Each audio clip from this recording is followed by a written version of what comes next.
Hello, everyone. Welcome back to the Quantum Mystic podcast with myself, Jane Bear, and my dear friend, Lisa Campion. And today's conversation is one that's a little bit, I don't know, a little bit edgy.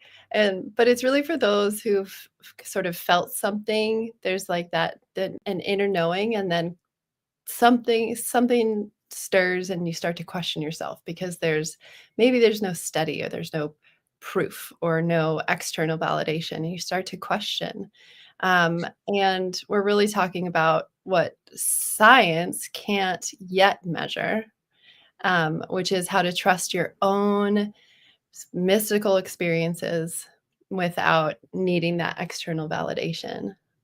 Because really, here's the thing is that when we hand over our own knowing to any external system, whether it's science or institutions or even spiritual teachers, we really start to lose our own sovereignty. So we're here to talk a little bit about this, go deeper into it, and give you what we've experienced and what we really feel is true. So welcome. Yeah, we're so glad that you're here. Thanks for choosing this topic, Jane, because I think it's so good. And we'd really love to hear from you guys. If you're watching, just pop a comment. Tell us that you're here. Tell us where you are. Tell us if it's hot where you are, because gosh, it's hot where I am right now. And just let us know that you're listening, because we love to see your comments. Yeah. And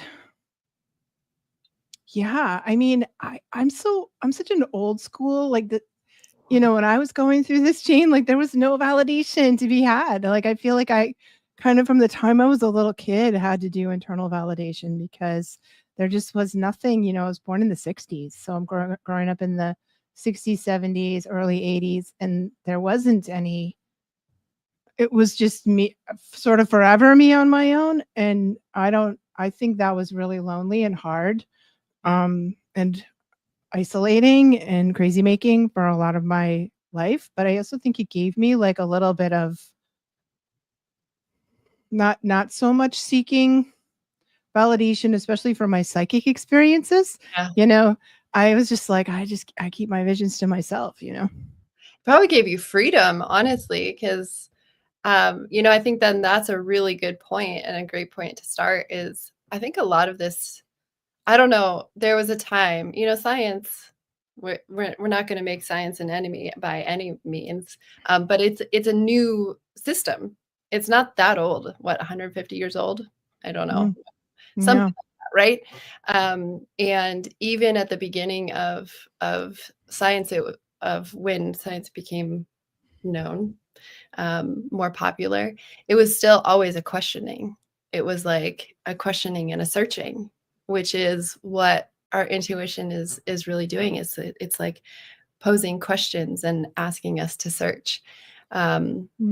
But I think what I see, and then it became more of a, of something that I know I was born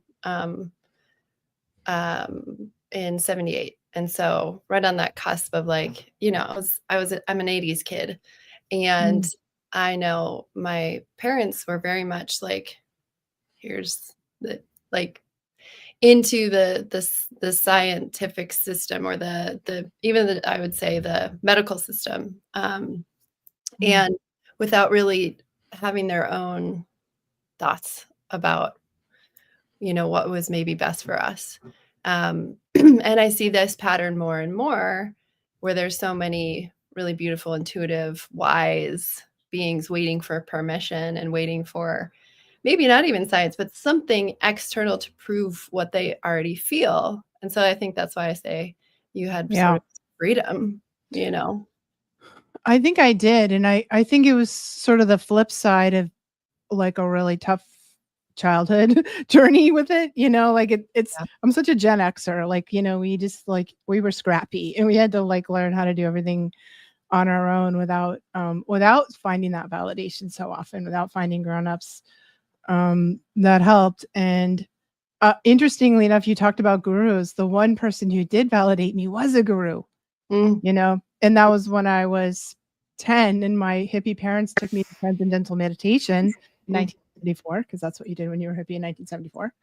And the person that I met was Maharishi Yogi. I had no idea who he was, and I had no idea who he was until I went to college and studied comparative religion. But he was the one that validated me and said, "Oh my God, you have a gift, and you're kind of shit out of luck here because if he said to me, if you'd grown up in my country, India, we would know what to do with you, but because you live here in America, you're out of luck. But you got to hang in there because you're going to help a lot of people when you get older." mm, I was like, "Oh my God." So that was the first time really anyone validated me. mm. And I felt it like sink into me in this really powerful way. And it sort of lived off that for quite a while, you know? Yeah. Yeah, it was pretty nuts. Well, and that's such a beautiful. I want to first say, Michaela, hi. Says, hi, ladies. I'm in Arizona. 108. Brutal. Mm. Brutal. Hi, Michaela. Michaela and I just had a little conversation a little while ago this morning. So, hi, Michaela. Hi. Nice to talk to you again. But yeah, to everybody, if you're listening, say hi. Let us know you're out there. We love to hear from you. And yeah, I think that there is a sort of intrinsic need that we all have as humans to be validated. And so Mm, there's that balance, right? Of like not right. handing over our agency to somebody else to prove like what our body actually is telling us. And also being met and being seen clearly, right? That mirror, that like to on that journey of what we teach in the mystery school, which is to know thyself, right? And to really truly know that thyself, we do need a clear mirror. So it's that interesting little, we're in this funny little balance here. Hi everybody. Hi Robin. And hi Leo. Hi Katrina. Hi, hi. Yeah, so I don't know. It's fascinating. It's a Yeah. fascinating, that's why it's such a fascinating topic. And I think so many people get kind of tripped up, right? Mhm. Yeah. Yeah, and I think especially new psychics, people are kind of like going through that spiritual journey, going through that spiritual awakening. And if that's happening to you and you're growing up in an environment that's not very supportive, Yeah. that thinks what you're doing is the devil, or Yeah. is really like not open to the conversation at all, which it's true for so many people, then we can end up feeling really like we need confirmation, or we need and I know in a lot of what I do in the psychic readings that I do and training my psychic students is validating their experience or confirming their experience. Or we do that when we do practice sessions with each other, or kind of can help us trust that what we're getting is real information, help us tell that this with discernment, to see what it feels like in our body when it's right versus when we're making stuff up, which sometimes we do. So there's kind of this I think process maybe that we go through of reaching out for confirmation because we need that. And also we can cross the line, like you said, and go too far into that where we're not allowed to trust our own experiences, or we're not encouraged to do that. We're not, you know, um, if we have to, if we're with teachers that are really strong, or sometimes we fall into people who are like, I'm going to tell you who you are, or I'm going to tell you this is the way to do it. Yeah. And that can, when we're feeling lost or we're just in this discovery phase, that can be really reassuring in a way, until we like outgrow that. Does that make sense? Yeah.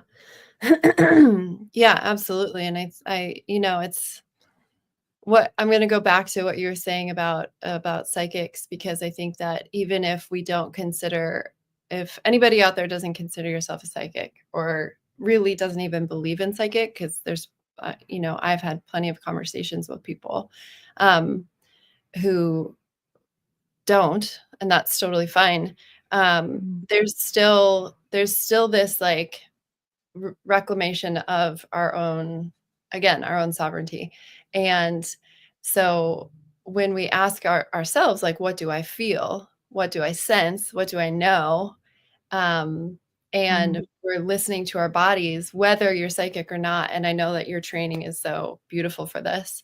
But everybody has those senses. Everybody Yeah. has a knowing. Everybody has a felt sense of what is maybe right or wrong for them, and that's Yeah. really what it's about and that's intuition, right? Intuition is a birthright. Everything else, every other system is a method. Science is a Mm. method. Every system external to ourself is just, it's a method, it's a system.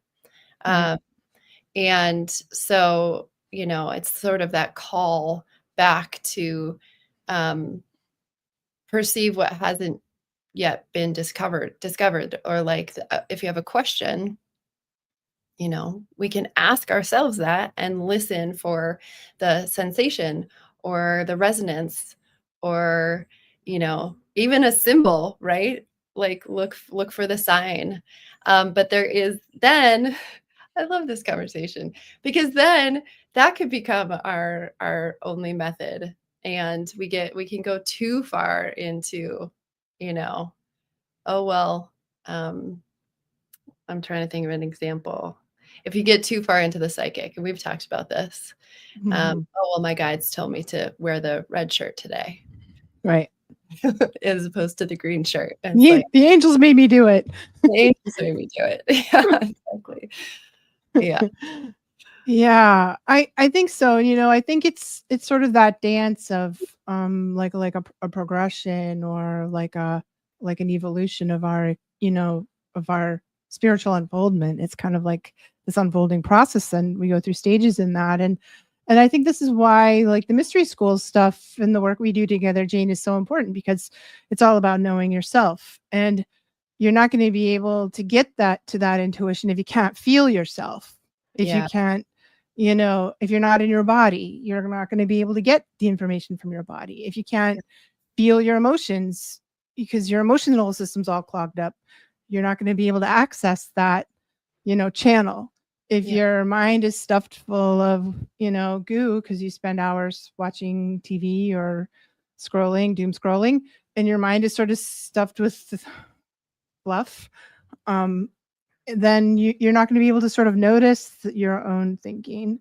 And I think there's so much tendency in the world that we live in right now to move away from our true experiences and move into sort of more of these, like, numbing out experience, activities that we do. And um, that step number one is, well, if you want to feel your own intuition, you got to be able to feel yourself. I think it's harder than ever it's harder than, in the times we live in.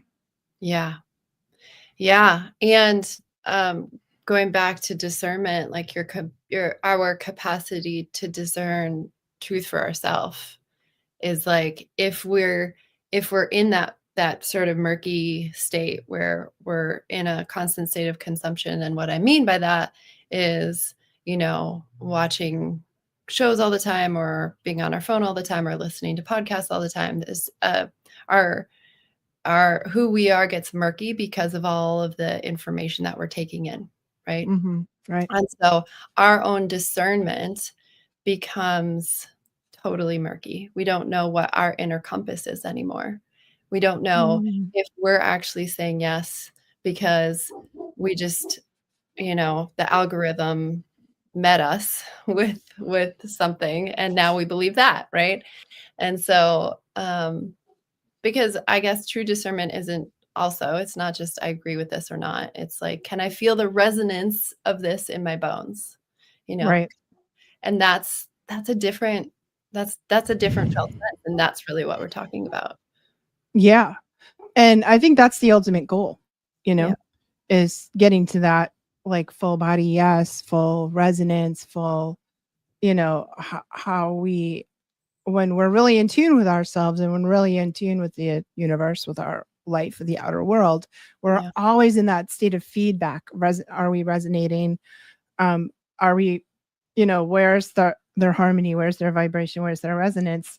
And I don't know, I mean, I don't know about you all, but it's almost a full-time job for me to keep myself in a clear enough state to get there. And I don't know, Jane and I were talking before we started rolling today that I just gave up watching TV, which is for me a really big deal because TV is like my long time comforty, like go to since going When back to being a Gen X a Gen X kid. Like I'd come home from school and my parents weren't there, but there was the TV, yeah, and it's like a real thing for me. And so I gave it up, and I just feel so much more spaciousness in my life. I feel so much more capacity to listen to myself. Like my whole channel feels clearer. yeah, And in some ways it's really beautiful, but in other ways it's really painful because I'm like, I'm just not numbing out. That means I have to feel all the things, and ouchie. yeah. Yeah, and once, because we love to break this down into the practical. It's like once you do get over that ouchie, which it doesn't necessarily stop, but it becomes quicker. And then there's like that space in between where Yeah. you're able to listen to yourself at a very fast rate. Like it Yeah. becomes easier the more that we practice it, the more that we allow ourselves that quiet and that space. Um, and Mm. and really when you stop needing that external permission to follow that knowing, when you stop asking others to validate your own truth, you kind of become, you know, Free. free. And not because you know everything, but because you know yourself. You Yeah. start and it's really about trusting your intuition. Um, Yeah. yeah, Love to hear if anybody else experiences that. I mean, what do you guys who are listening, share your experiences. yeah, If you've ever experienced anything like that, or how you keep yourself listening to yourself. We'd love to hear that. yeah, yeah. Mm. It's like a lot of people, is this a hard thing to do, especially now, and it's only going to get louder.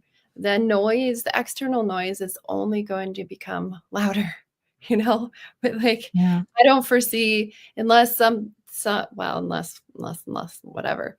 It's designed to become louder, and so the only thing that we can do is remember who we are and the power that we have, and to take that science like you did, to take Mm. that, to sort of make that strong decision Yeah. of cutting something out so you can listen.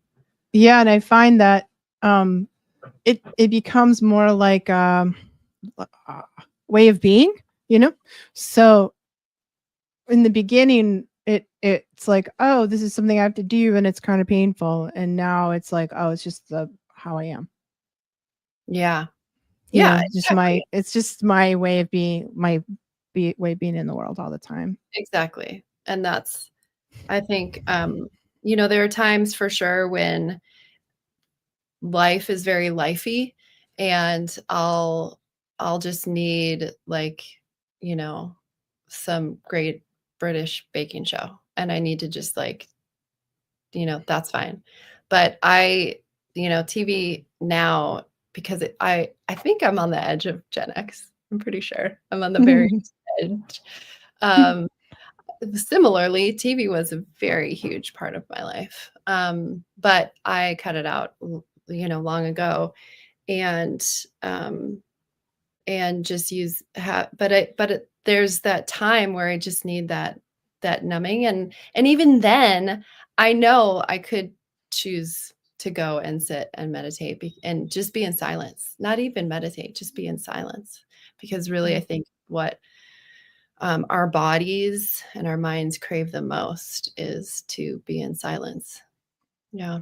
I hear I that. wanna just note that Robin says the first and most um, appointment of the day is with myself to get grounded and connected with my heart. So It's good. beautiful. That's what I do too. I always start out, I give myself an hour in the morning to really do my meditation practices, my clearing, my all the things. And if I do that, I can sort of start on a good foot. And Michaela says, I actually feel for myself, it's very visceral for me. I feel it deep in myself. That's right, Michaela. Yeah, me too. Yeah.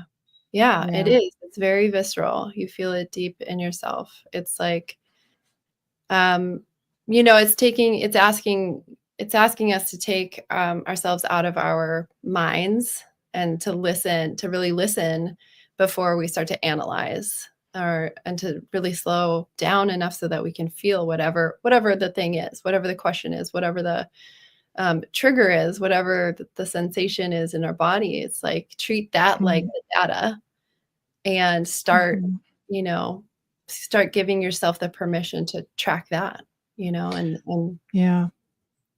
I think it I think that we have some if we're going to do that, we need these really foundational things, these really foundational spiritual practices that we teach in the mystery school, how to meditate, how to calm your nervous system down so you know how to attend to your own nervous system, yeah, how to process your emotions and manage your emotions so that if you take away, like, if I take away my cozy, comfy blankie, which is watching TV, like my inner child, I need to know some actual skills on how to process what's coming up inside of me, how to, in a healthy way, process the things that I was numbing myself to. So yeah, we go back to the foundations: meditation, spiritual practice, nervous system regulation, emotional regulation. I always say this, and this is what's going to be in my new book too. But if I had a magic wand, I would wave it over the entire universe, or especially this planet, and teach everyone how to do that, how to do those things. I'm convinced if everyone knew emotional and nervous system regulation, we'd have so few problems. We'd have so few wars. We wouldn't be having, you know, the violence and hatred and all the crazy stuff we're dealing with right now. And mhm, yeah, I think that's kind of the backbone of the of the spiritual path, yeah, right?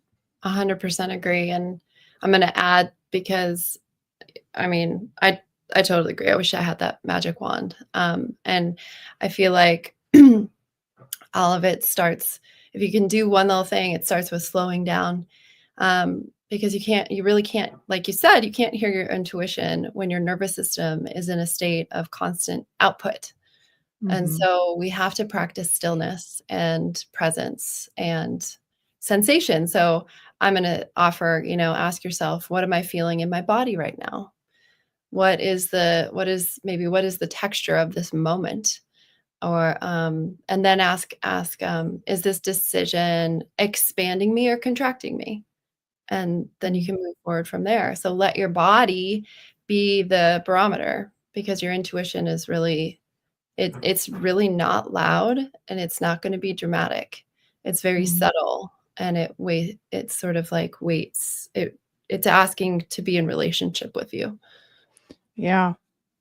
I love it that you are the queen of the practical application for these really hard spiritual concepts, that you know we struggle to understand, get our heads around, but you're so good at creating practical tools that anyone can do, like breathing, for example, and I think breathing is such a powerful way to both be embodied, to regulate your nervous system, to process, let your emotions move through you. And I always say, my recipe: 15 minutes of feeling time every day in your Yeah, journal, or for tapping, or you're tapping, you're breathing, you're meditating, something that we just need a daily practice of processing our emotions so they can move through us, yeah, get grounding, being inside the body, like some embodiment practice, some nervous system, like, get that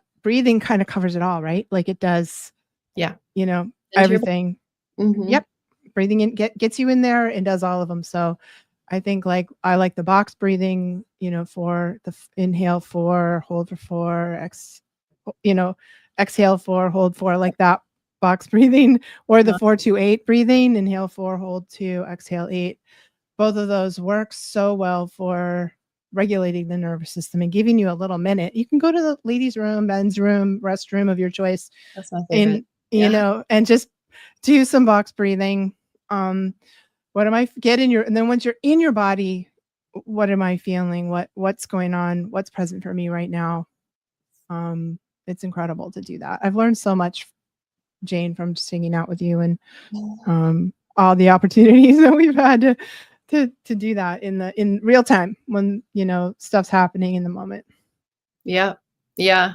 I know. Cause it really does take, I mean, I don't think they're hacks. I think they're just like, like I've said on this podcast before, sometimes I just need to literally lay down on the ground because it's all too much. And that's the only way I'm going to be able to ground myself and feel my body, because there's so much stimulation. I mean, even just like walking, like EMFs. I mean, we all have them. We're all sensitive. If you're listening to this, you're a highly sensitive being, I'm going to guess, And so just walking through a crowd, it can be a lot. And so we have to take care of ourselves, and so that we can have these vessels be optimized and so that we can use them optimally, because that's really I feel like that's what we're here to do, so that we can really have agency of our own power, and we're not giving it away. And if we're constantly outputting our energy and consuming information, we are giving our power away. We really, truly are. Yeah, I know. I was doing all this. Sometime we should do a podcast on this, but I was doing all this deep dive into, because we've been talking about the subconscious, and in the year 2 of the mystery school, we're doing some really deep work with the subconscious, and I went down like a little rabbit hole on all the subconscious programming that happens through media, through TV, through advertisements. And we are literally getting assaulted, bombarded 24/7 by people who are, it's sort of nefarious, really. And they're at least designed to make you buy something, make you feel terrible about yourself enough to buy their thing, whatever it is, and maybe worse. Like it's pretty awful. So I think that kind of being careful, like you're if you want to stop psychic attack, or stop, drowning in mental poison, you've got to kind of really limit what you're or pay attention to what you're consuming media from the media, everything, all kinds of it. Anyway, to what you're consuming, to what you're consuming in the media, to what you're consuming in podcasts, to what you're consuming in conversations with people. Stay out of drama, people. Stay out of drama, because we're, however it all works, fear is a really powerful energy. It's a really powerful emotion, and that can be harnessed, right? That can be harnessed by whoever wants the fear. That's a whole nother podcast. But instead, let's notice our energy. What is our energy? Let's listen to that, and call back our sovereignty, call back our power, so that we're not offering up and giving it away. So I don't want to open up. Such a great topic. Such a great topic. Well, we could talk about the nefarious nature of the fear mongers another time. That would actually be a good topic. And before we close out today, I just also want to say that our podcast is going up on Podbean pretty soon. So super excited about that. You can check us on YouTube. You can check us, where we're there pretty soon. These will be available also on all the podcasts, all the podcast outlets. So you can add that to even though we just told you to stop listening to podcasts, there's a little bit of an irony, except ours. Don't stop listening to ours, clearly. Oh my God, that's so fun. Just occasionally. We can be like your British baking, series of the podcast version of that. Hopefully we're the balm. Hopefully we're soothing balm on all the crazy out there. Anyway, thank you so much for tuning in today. It was so good to hear from all of you. And we will be back in a few weeks with another one. And thank you, Jane, for all your incredible wisdom. And thanks for being here, everybody. Yeah. Thank you, Lisa. Thank you, everybody. See you next time.